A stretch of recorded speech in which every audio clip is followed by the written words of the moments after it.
Qu'on a choisi l'orange pour éclairer le bleu, ce qui au fond a peut-être une signification. Donc c'est le modem qui éclaire un peu l'UMP.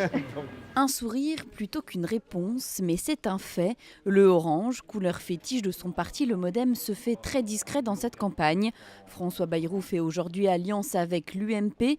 Lui, qui a voté François Hollande au second tour en 2012, jure qu'il a changé. Celui qui voulait être président de la République il n'y a pas si longtemps ne jure plus que par peau. Je suis très heureux de faire ce que je fais.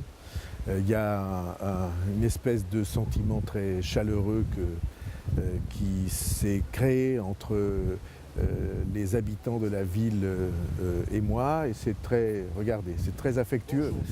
Bonjour. Et bonjour, comment tu t'appelles? Victorine. Oui. Cette proximité qu'il s'emploie à nous démontrer, ses adversaires n'y croient pas.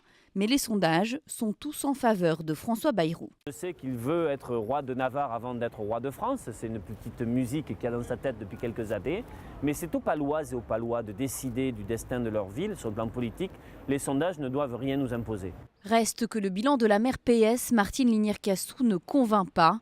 Le député de la région lui succède, mais il ne faut surtout pas lui parler de la municipalité sortante. Martine Linière-Cassou a fait le choix de ne pas se représenter. Et moi, je ne suis pas, c'est ce qui caractérise peut-être ma personnalité, je ne regarde jamais dans le rétroviseur. Je ne regarde que l'avenir. Ivo Rieta pourrait être le faiseur de roi.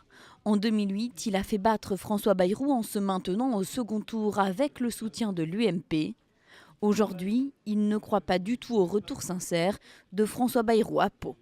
S'il était élu pour le malheur de la ville de Pau, le 30, le 1er avril, il sera déjà à Paris pour essayer de se faire une place pour être président de la République.